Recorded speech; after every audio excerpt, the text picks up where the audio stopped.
Si vous appréciez la chaîne et aimeriez contribuer à son développement, utilisez le lien dans la description pour vos prochains achats sur Philibert. Bonjour tout le monde, aujourd'hui je vous présente les jeux à venir sur Kickstarter pour le début janvier.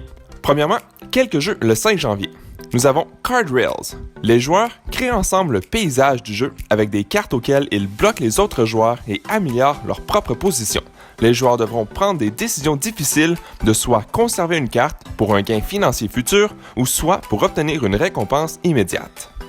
Ensuite, Darwin's Journey, un Eurogame de placement d'ouvriers dans lequel les joueurs se rappellent des souvenirs de Charles Darwin et de son aventure à travers les îles Galapagos et qui a contribué au développement de sa théorie de l'évolution.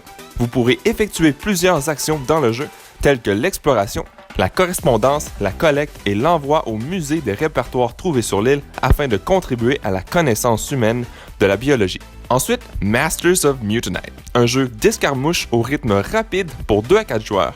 Chaque joueur contrôle un seul mutant avec des pouvoirs personnalisables. En plus d'utiliser une variété de cartes, les personnages peuvent se déplacer sur le plateau et choisir des éléments de l'environnement, comme des châteaux d'eau ou des arbres, pour les utiliser dans leur bataille. Le 6 janvier, un nouveau jeu dans la série Mint, le jeu Mint Bid, mais je n'ai pas plus d'informations pour l'instant. Le 11 janvier, Tinner's Trail sera lancé. Vous représentez un conglomérat minier à la hauteur de l'industrie minière de l'étain et du cuivre. Vous devrez acheter des parcelles de terrain à travers Cornwall aux enchères et les arpenter pour l'étain et le cuivre. Et ce, tout en gérant toujours efficacement vos points de travail et votre argent. Ensuite, quelques jeux le 12 janvier, nous avons Pinjiao, First Chinese Banks, c'est un jeu de placement d'ouvriers représenté par des dés dans lequel les joueurs assument le rôle de célèbres marchands de la dynastie Qing.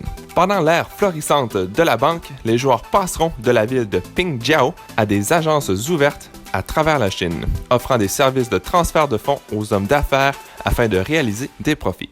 Ensuite, Fallen Land.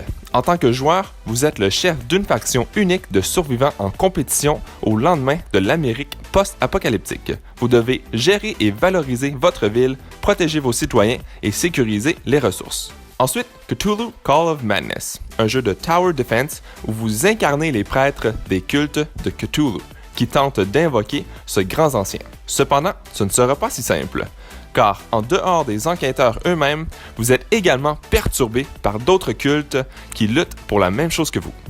Ensuite, 2 jeux le 14 janvier, nous avons Illumination, un jeu de moines médiévaux et de manuscrits. À chaque tour, les joueurs créent des illuminations dans 3 livres en plaçant une rangée ou une colonne complète de tuiles de leur choix sur leur tapis de joueurs. Avec un placement soigné, les joueurs collectent des pièces qui leur permettent d'effectuer des actions spéciales ou d'acheter des cartes Scriptorium afin de les aider à marquer le plus de points possible. Ensuite, il y aura une nouvelle édition du jeu Road to Canterbury, qui était sorti en 2011. Et finalement, le 15 janvier, Fearless Franco sera lancé.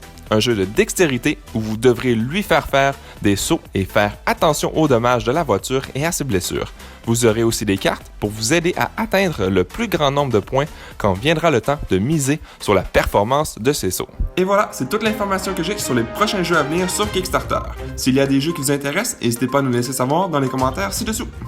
Merci à toutes les personnes qui ont regardé jusqu'au bout cette vidéo. Si cela vous a plu, n'hésitez pas à mettre un j'aime ou un commentaire sous la vidéo et de vous abonner pour ne rien manquer à l'avenir, car cela fait toujours plaisir pour le travail réalisé.